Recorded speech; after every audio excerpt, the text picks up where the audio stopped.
Laxmikant part 82 video में आपका स्वागत है। यहाँ पे मैं आपसे बात करूँगा pardoning power of the president. और pardoning power of the president को मैं गवर्नर की पार्डनिंग पावर के साथ कंपेयर करूँगा, तो आपको एक होलिस्टिक आइडिया मिल जाएगा इस बात का भी कि गवर्नर की पार्डनिंग पावर के बीच में और प्रेसिडेंट की पार्डनिंग पावर के बीच में क्या फ़र्क है।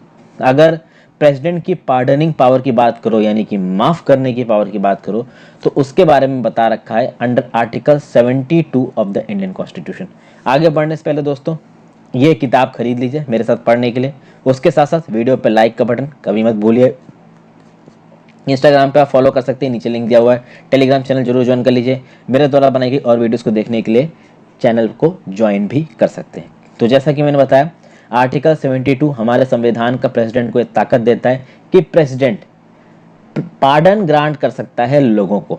ठीक है, अब पार्डन ग्रांट प्रेसिडेंट किन कंडीशंस में कर सकता है? अगर किसी पर्सन ने यूनियन लॉ के तहत कोई वायलेशन किया। देखिए, आपको पता है दोस्तों हमारे संविधान की, अब बताइए कौन से शेड्यूल में union list, state list, concurrent list दी गई है। मैं आपको बार बार कौन से शेड्यूल में कमेंट में लिखने के लिए इसलिए बोलता हूँ, जितने ज़्यादा बार आपका रिवीजन होगा उतनी ज़्यादा बार अच्छा है। हालांकि मुझे पता है आप सब लोग परफेक्ट हो, आप सबको पता है। तो भाई देखिए, यूनियन लॉ के ऊपर मतलब सेंट्रल गवर्नमेंट ने जो लॉ बनाया, या फिर आप कह लीजिए पार्लियामेंट ने जो लॉ बनाया है, ठीक है, उसको आप बोल दो यूनियन लॉ। अभी वो कंकरेंट लिस्ट के सब्जेक्ट पे बनाया हो, चाहे यूनियन लिस्ट के सेंटर की लिस्ट के सब्जेक्ट पे बनाया हो, स्टेट लिस्ट के सब्जेक्ट पे लॉ कौन बनाएगा? सरकार बनाएगी। ठीक है ना, स्टेट गवर्नमेंट बनाएगी। तो स्टेट गवर्नमेंट जो भी लॉ बनाएगी अपने स्टेट लिस्ट के सब्जेक्ट के ऊपर, वहां पे अगर कोई गलती होगी तो वहां पे पार्डनिंग करने की ताकत किसकी हो जाएगी? गवर्नर की हो जाएगी। अगर पार्लियामेंट ने कोई नियम कानून बनाया है और उसको वायलेट किया जाता है, ओके, तो offence, if the offence is related to a union law, ठीक है, तो उसके अंदर जो भी पनिशमेंट दिया जाता है, जो भी सेंटेंस दिया जाता है, अभी ये पनिशमेंट और ये सेंटेंस हमारी जुडिशरी देगी। वो judiciary high court, supreme court, subordinate courts हो सकती हैं, या फिर आपकी कोर्ट मार्शल हो सकती है, मिलिट्री कोर्ट हो सकती है। ठीक है, तो मतलब कि आर्टिकल 72 के अंदर संविधान ने प्रेसिडेंट को ताकत दी है कि वो पर्सन्स को पार्डन कर सकता है अगर they are convicted of any offence.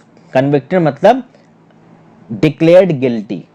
If they are convicted of any offence, punishment और sentence is for offence against a union law, यानी उन्होंने यूनियन लॉ को वायलेट किया है, या फिर किसी मिलिट्री कोर्ट ने सजा सुनाई है, कोई कोर्ट मार्शल हुआ हो, उस केस में माफ कर सकता है, या फिर sentence is a sentence of death. अब ये sentence of death high court ने सुनाया हो चाहे सुप्रीम कोर्ट ने सुनाया हो, वो अलग बात है कि सेंटेंस ऑफ डेथ को लास्ट रिजॉर्ट की तरह रखा जाता है। तो मान लीजिए सबऑर्डिनेट कोर्ट्स मौत की सजा सुना दें, हाई कोर्ट भी मौत की सजा सुना दे, सुप्रीम कोर्ट भी मौत की सजा सुना दे, तो फाइनली जब सुप्रीम कोर्ट मौत की सजा सुनाएगी उसके बाद भी प्रेसिडेंट के पास ताकत है उसको माफ करने का। तो यहां पे आप देखिए, ये जो पार्डनिंग पावर है ना प्रेसिडेंट की, this is independent of the judiciary. जब प्रेसिडेंट पार्डन कर रहा है तो प्रेसिडेंट के पास कोई जुडिशियल पावर नहीं है। उस समय प्रेसिडेंट एग्जीक्यूटिव कैपेसिटी में काम कर रहा है, यानी एग्जीक्यूटिव पावर है यहाँ पे जो प्रेसिडेंट की पार्डनिंग पावर है। और यहाँ पे प्रेसिडेंट एक कोर्ट ऑफ अपील की तरह नहीं बैठ रहा है। कोर्ट ऑफ अपील क्या होती है कि हाई कोर्ट में सजा सुनाई गई, हाई कोर्ट की सजा के अगेंस्ट आपने सुप्रीम कोर्ट में जाके अपील कर दी कि हमें बचाओ, पर सुप्रीम कोर्ट ने भी अगर मौत की सजा सुना दी, उसके बाद अगर आपको प्रेसिडेंट माफ कर रहा है तो वो प्रेसिडेंट कोर्ट ऑफ अपील नहीं है। प्रेसिडेंट आपको माफ करेगा अपनी एग्जीक्यूटिव पावर के तहत। ठीक है, अब बात यह कि प्रेसिडेंट को ताकत दी क्यों गई है। प्रेसिडेंट को यह ताकत देने की दो वजह हैं। पहली वजह तो यह है कि अगर लॉ को इंप्लीमेंट करते वक्त कोई जुडिशियल गलती हो जाती, मान लो इस लेवल की कोई जुडिशियल गलती हो जाती जिसको सुधारने की जरूरत है, तो उस केस में प्रेसिडेंट ऐसा कर सकता है। दूसरा, अगर प्रेसिडेंट को लगता है कि किसी गलती के लिए एक पर्सन को जरूरत से ज्यादा सजा दे दी गई हो, तो उसको प्रेसिडेंट बचा सकता है। तो यानी सुप्रीम कोर्ट ने अगर किसी को मौत की सजा सुनाई है तो भी प्रेसिडेंट के पास ये ऑप्शन बचता है कि वो उसकी मौत की सजा माफ कर सकता है, बशर्ते दो चीज, या तो सुप्रीम कोर्ट से या किसी और कोर्ट से कोई जुडिशरी गलती हुई हो, लॉ का कुछ गलत इस्तेमाल हो गया हो, या फिर सजा को कुछ ज्यादा ही हार्श कर दिया गया हो। तो कल की डेट में 10,000 रुपए चुराने के लिए किसी सुप्रीम कोर्ट की बेंच ने एक आदमी को फांसी की सजा सुना दी या 25 साल जेल की सजा सुना दी, 25 साल जेल तो छोड़ो, फांसी मान देता हूं, फांसी की सजा सुना दी, तो उस केस में जो प्रेसिडेंट है वो उसकी फांसी की सजा माफ कर सकता है, यानी सुप्रीम कोर्ट द्वारा दिए गए सेंटेंस को भी हटा सकता है अपनी एग्जीक्यूटिव पावर के तहत। हालांकि इस एग्जीक्यूटिव पावर में भी लिमिटेशंस है, उसको आगे देखेंगे। अब प्रेसिडेंट किस तरीके से चीजें करता है? पार्डन। पार्डन मतलब कि it removes both the sentence and the conviction and completely absorbs the convict from all sentences, punishments and disqualification. यानी मान लीजिए एक आदमी ने मर्डर किया, रेप किया, उसको सुप्रीम कोर्ट में सजा मिली, फांसी की, तो प्रेसिडेंट के पास ये ताकत है कि उसकी सजा भी माफ कर सकते हैं और उसका कन्विक्शन भी माफ कर सकते हैं। मतलब वो पर्सन जो इतने सारे क्राइम करके बैठा हो, उसको प्रेसिडेंट ये बोल सकता है कि you are free of all crime, हम तुमको पूरी तरीके से माफ करते हैं ना, तुम्हें फांसी होगी और तुम्हारे ऊपर से सारे इल्जाम भी हट गए। मतलब एब्सॉल्व कर दिया आपने कन्विक्ट को सारे सेंटेंसेस से, पनिशमेंट से, डिस्क्वालिफिकेशन से, पूरी तरीके से माफ कर दिया। ये ब्लैंकेट पावर है प्रेसिडेंट के हाथ में और प्रेसिडेंट ऐसे इसको इस्तेमाल नहीं करता है। दूसरा, कम्यूटेशन। देखिए क्या लिखा है, it denotes the substitution of one form of punishment for a lighter form. यानी कि जो पनिशमेंट आपको दिया गया है उस पनिशमेंट को थोड़ा सा रिलैक्स करके थोड़ा नीचे वाला पनिशमेंट आपको दिया गया। जैसे कि फॉर एग्जांपल अगर किसी एक पर्सन को मौत की सजा सुनाई गई, ठीक है, तो सुप्रीम कोर्ट ने उसके मौत की सजा सुना दी, उसने अपनी मौत की सजा के अगेंस्ट प्रेसिडेंट के पास अपील की, तो प्रेसिडेंट के पास ये ताकत है कि उसकी मौत की सजा को रिगरस इम्प्रिजनमेंट में प्रेसिडेंट बदल सकता है।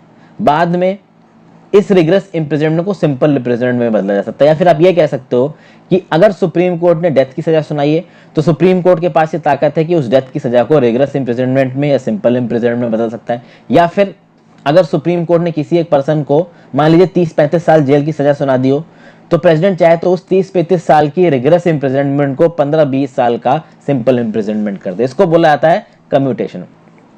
अच्छा, यहाँ पे टाइम पीरियड को मत घटाइए, मैंने 30-35 साल को 15-20 कह दिया, क्योंकि जब टाइम पीरियड घटने लगेगा ना दोस्तों, तब आपका रेमिशन का कंसेप्ट आ जाएगा। तो मैंने यहाँ दो कंसेप्ट को मिला दिया। आप बस ये समझिए, कम्यूटेशन के अंदर एक हार्शर को एक कम हार्शर बना दिया, तो डेथ को रिगरस इम्प्रिजनमेंट बना दिया, रिगरस इम्प्रिजनमेंट को सिंपल इम्प्रिजनमेंट बना दिया।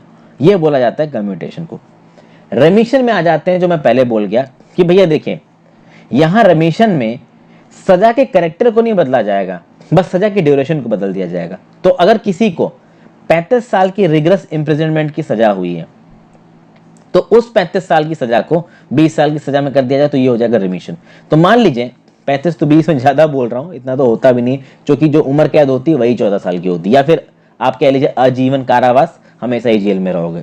तो मान लीजिए किसी को 2 साल का रिगरस इम्प्रिजनमेंट मिला, कल की डेट में प्रेसिडेंट ने बोल दिया कि नहीं 2 साल नहीं 1 साल तुम रहोगे जेल में, तुम्हारा 1 साल का रिगरस इम्प्रिजनमेंट, तो ये क्या हुआ? रिमिशन हुआ।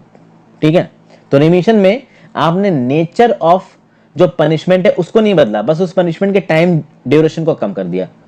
कम्यूटेशन में क्या हो रहा था कि आपने जो नेचर था इम्प्रिजनमेंट का उसको ही बदल दिया, तो रिगरस को सिंपल कर दिया या डेथ को रिगरस कर दिया। अगर आप कम्यूटेशन और रेमिशन दोनों को मिला दो, तो आप ये बोल सकते हो कि हो सकता है कि प्रेसिडेंट ने किसी को 20 साल का रिगरस इम्प्रिजनमेंट दिया हो, तो कम्यूटेशन और रेमिशन दोनों की ताकत को इस्तेमाल करते हुए प्रेसिडेंट बोले कि नहीं भाई रिगरस नहीं सिंपल इम्प्रिजनमेंट होगा, और 20 साल का नहीं 10 साल का होगा।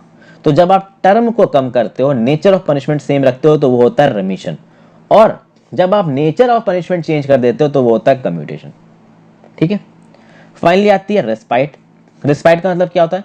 It denotes awarding a lesser sentence in place of one originally awarded due to some special fact such as the physical disability of a convict और the pregnancy of a women offender. तो respite में आप actually कर क्या रहे हो? देखिए, originally आपको जो सजा दी गई थी वो ज्यादा थी, ठीक है ना, रिगरस थी, उस रिगरस सजा को देखिए लेसर सेंटेंस कर दिया। अभी वो लेसर सेंटेंस क्या करना है वो तो प्रेसिडेंट ही डिसाइड करेगा। किसी एक कन्विक्ट को फिजिकल डिसेबिलिटी है, मान लीजिए उसका पैर में प्रॉब्लम है, हाथ में प्रॉब्लम है, या फिर कोई प्रेग्नेंट वुमेन ऑफेंडर है, तो इनकी सजा का जो टाइम है, या फिर आप कह सकते हो इनकी सजा का जो टाइप है, दोनों को कम कर सकता है प्रेसिडेंट। इसको बोला जाएगा रेस्पाइट। अभी रेस्पाइट में प्रेसिडेंट रेमिशन देना चाहता है, कम्यूटेशन देना चाहता है, कितना क्या देना चाहता है वो प्रेसिडेंट डिसाइड करेगा। तो एक लेसर सेंटेंस को अवॉर्ड करना अगेंस्ट द ओरिजिनल वन, वो लेसर सेंटेंस कितना लेसर होगा वो कौन डिसाइड कर सकता है? वो प्रेसिडेंट डिसाइड कर सकता है। फाइनली क्या चीज है? रिप्रीव। रिप्रीव मतलब थोड़ी देर के लिए रोक देना। It employs a stay of the execution of the sentence.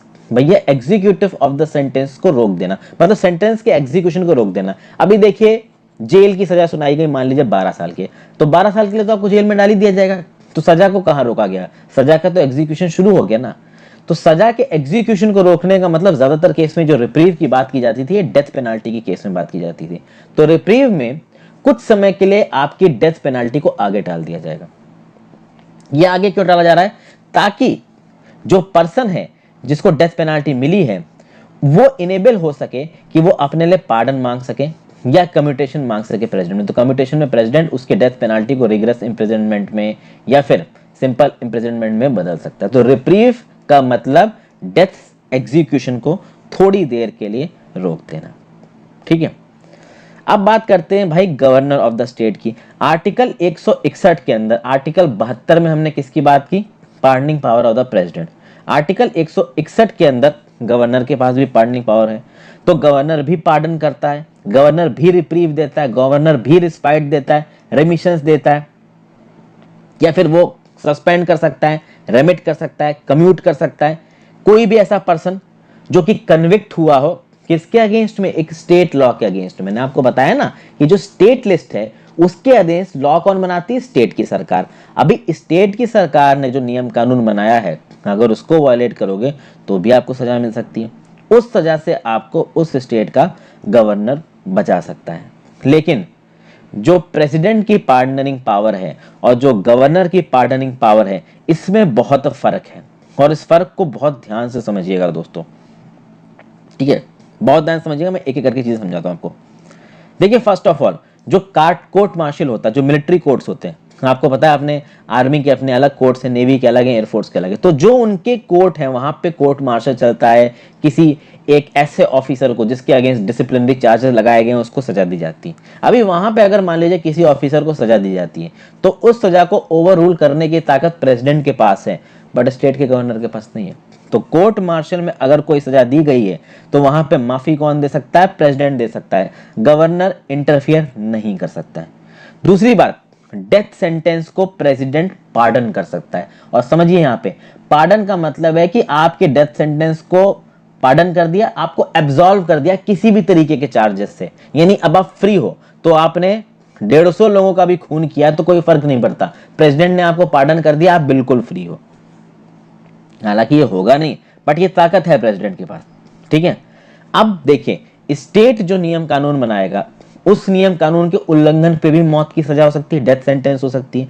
लेकिन डेथ सेंटेंस को पूरी तरीके से पार्डन करने की ताकत नहीं है गवर्नर के पास। गवर्नर के पास डेथ सेंटेंस में ताकत है, तो गवर्नर डेथ सेंटेंस को कुछ समय के लिए सस्पेंड कर सकता है, गवर्नर डेथ सेंटेंस को कम्यूट कर सकता है। कम्यूट करने का मतलब आप समझ रहे हो क्या होता है, कम्यूट करने का मतलब होता है कि डेथ सेंटेंस को रिग्रेस इंप्रिजनमेंट में बदल दे। बट गवर्नर किसी भी डेथ सेंटेंस को पार्डन नहीं कर सकता। फिर से समझिए यहां पार्डन का मतलब क्या है। पार्डन मतलब बिल्कुल आपको छोड़ दिया, आपके अगेंस्ट किसी भी तरीके की कोई सजा नहीं है, आप पूरे क्राइम से मुक्त हो। यह प्रेसिडेंट कर सकता है डेथ सेंटेंस में, चाहे वो डेथ सेंटेंस यूनियन लॉ के थ्रू हो, चाहे वो डेथ सेंटेंस स्टेट लॉ के थ्रू हो। अगर वो डेथ सेंटेंस स्टेट लॉ के थ्रू है तो उस केस में उस डेथ सेंटेंस को वो गवर्नर कम्यूट कर सकता है, उस डेथ सेंटेंस को वो गवर्नर सस्पेंड कर सकता है, कुछ समय के लिए टाल सकता है, रेमिट कर सकता है, पार्डन नहीं कर सकता। रेमिट करने का मतलब क्या हो गया, रेमिट करने का मतलब हो गया कि उसने उस समय के लिए उस डेथ सेंटेंस को रोक दिया। लेकिन अभी यहां पे गवर्नर एक सेकंड के लिए उसके डेथ सेंटेंस को रोक, अगर मान लीजिए स्टेट लॉ में डेथ सेंटेंस है और उसके चलते किसी को डेथ सेंटेंस मिला है, तो उस केस में बता रहा हूं मैं आपको, उसके डेथ सेंटेंस को रिग्रेस इंप्रिजनमेंट में बदलना या सिंपल इंप्रिजनमेंट में बदलना, उसको कुछ समय के लिए टाल देना या उस पर स्टे मार देना। लेकिन उस पर्सन के ऊपर चार्जेस अब भी रहेंगे, ठीक है ना। जुडिशरी का उसके ऊपर अभी भी एक आप कह सकते हो कि जुरिस्डिक्शन रहेगा। लेकिन प्रेसिडेंट ने पार्डन कर दिया तो सब खत्म, भैया आदमी फ्री। तो ये दो बेसिक डिफरेंसेस है दोस्तों। तो सस्पेंशन, रेमिशन और कम्यूटेशन, सस्पेंड, रेमिट और कम्यूट करने में डेथ सेंटेंस को प्रेसिडेंट और गवर्नर के पास पैरेलल पावर है। वो अलग बात है कि प्रेसिडेंट की पावर यूनियन लॉ के केस में और गवर्नर की पावर स्टेट लॉ के वायलेशन के केस में। लेकिन पार्डन करने की ताकत चाहे यूनियन लॉ का वायलेशन हो, चाहे स्टेट लॉ का वायलेशन हो, डेथ सेंटेंस को पार्डन करने की ताकत पूरी तरीके से केवल प्रेसिडेंट के पास है। फिर भाई आगे बात की जाए, सुप्रीम कोर्ट ने जो pardoning power of the president है इसको एग्जामिन किया और कुछ प्रिंसिपल्स दिए। प्रिंसिपल्स क्या है कि मान लीजिए किसी पर्सन के ऊपर कोई सजा सुनाई गई है और वो मर्सी की पिटीशन डाल रहा है, ज्यादातर केसेस में ये मान लीजिए कि डेथ सेंटेंस सुना दिया गया। अभी डेथ सेंटेंस किसी पर्सन को सुना दिया गया और वो मर्सी की पिटीशन डाल रहा है प्रेसिडेंट के पास, और वो चाहता है कि मैं प्रेसिडेंट के सामने जाके प्रेसिडेंट को अपनी बात सुनाना चाहता हूं, तो इसका राइट नहीं है उस पर्सन के पास। तो जो मर्सी की पिटीशन डाल रहा है उसके पास ये राइट नहीं है कि वो ओरल हियरिंग सुन सके प्रेसिडेंट की, यानी प्रेसिडेंट के सामने बैठ के अपनी बात बोल सकते, ये उसका राइट नहीं है। जज के सामने बैठ के वो पर्सन अपनी बात बोलेगा। एक पर्सन के पास ये अधिकार है कि उसको जज के सामने लेके जाया जाए और जज के सामने वो अपनी बात सुनाए, क्योंकि वो जुडिशियल प्रोसीडिंग से। प्रेसिडेंट जो माफी दे रहा है वो एक एग्जीक्यूटिव पावर है, दोनों के फर्क को समझिए। तो चूंकि वो जुडिशियल प्रोसीडिंग से तो जज के सामने जाना जरूरी है, बट ये जो पावर है प्रेसिडेंट की एग्जीक्यूटिव पावर है, इसलिए उस पर्सन के पास ये राइट नहीं कि वो ये डिमांड करे कि नहीं भाई मुझे प्रेसिडेंट के सामने खड़ा होना है, पहली चीज। दूसरी चीज, प्रेसिडेंट के पास ये ताकत है कि जो भी एविडेंसेस के बेसिस पे उस पर्सन को मौत की सजा सुनाई गई है, कोई भी सजा सुनाई गई है, उन एविडेंसेस को फिर से एग्जामिन कर सकता है प्रेसिडेंट। और प्रेसिडेंट के पास ये पूरी तरीके से फ्रीडम है कि कोर्ट ने जो व्यू लिया है उसके अगेंस्ट प्रेसिडेंट एक व्यू ले सकता है। तो कोर्ट ने अगर व्यू लिया है कि इसको रिग्रेस इंप्रिजनमेंट दो 25 साल का, कोर्ट ने अगर व्यू लिया है कि इसको मौत की सजा दे दो, तो प्रेसिडेंट इससे अलग व्यू ले सकता है, कोई प्रॉब्लम नहीं। प्रेसिडेंट कोई भी डिसीजन दे उसके लिए प्रेसिडेंट को किसी भी तरीके का रीजन देने की जरूरत नहीं है। और प्रेसिडेंट को लगता है कि जुडिशरी ने कोई बहुत ज्यादा स्ट्रिक्ट सजा सुना दी किसी एक पर्सन को, तो उस केस में प्रेसिडेंट उस पर्सन को थोड़ा रिलीफ दे सकता है। ठीक है। फिर यहां पे सुप्रीम कोर्ट ने एक बात और बोली कि भैया देखिए, प्रेसिडेंट अपनी इस एग्जीक्यूटिव पावर का इस्तेमाल किस तरीके से करेगा, इस बारे में सुप्रीम कोर्ट को अलग से कोई गाइडलाइंस देने की जरूरत नहीं है। सीधी बात, मतलब यहां पे सुप्रीम कोर्ट ने अपने इंटरफेरेंस को मिनिमम रखा है। तो हमने देखा कि एग्जीक्यूटिव पावर के तहत प्रेसिडेंट किसी भी सजा को माफ कर सकता है, इंक्लूडिंग डेथ स्टेटमेंट। तो प्रेसिडेंट को किसी भी तरीके की रीजन देने की जरूरत नहीं कि मैंने इस सजा को क्यों माफ किया, ये बात तो बिल्कुल सही है। लेकिन अगर जो प्रेसिडेंट की रीजनिंग है उसमें कोई मैलाफाइड है, उसमें कोई गलती है, अगर इरेशनल बेसिस पे प्रेसिडेंट कुछ कर रहा है, आर्बिट्रेरी बेसिस पे प्रेसिडेंट कुछ कर रहा है और डिस्क्रिमिनेटरी कर रहा है, तो एक की सजा माफ की, एक की सजा नहीं माफ की, और वो भी वहां पे डिस्क्रिमिनेशन के बेसिस पे ऐसा किया, तो उस केस में सुप्रीम कोर्ट जुडिशियल रिव्यू कर देगा। फिर सुप्रीम कोर्ट प्रेसिडेंट के डिसीजन को क्वेश्चन कर सकता है। लेकिन ज्यादातर केसेस में सुप्रीम कोर्ट प्रेसिडेंट के डिसीजन से दूर ही रहेगा, उसमें इंटरफेरेंस नहीं करेगा। और भाई अगर मान लीजिए अपने डेथ सेंटेंस के अगेंस्ट किसी ने मर्सी का पिटीशन डाला प्रेसिडेंट के पास, और प्रेसिडेंट ने उस मर्सी के पिटीशन को रिजेक्ट कर दिया और उसकी फांसी है 5 दिन बाद, तो एक नई मर्सी पिटीशन डाल के वो पर्सन अपनी फांसी को आगे नहीं बढ़ा सकता। तो एक बार अगर मर्सी पिटीशन रिजेक्ट हो गई है तो उसकी मौत की सजा को आगे नहीं टाला जा सकता दूसरी मर्सी पिटीशन के बेसिस पे। ठीक है। तो ये कुछ इंपॉर्टेंट पॉइंट्स थे दोस्तों। यहाँ पे pardoning power of the president को बहुत डिटेल में मैंने समझाया, साथ साथ उसको गवर्नर के साथ कंपेयर किया। Thank you for watching, have a great day.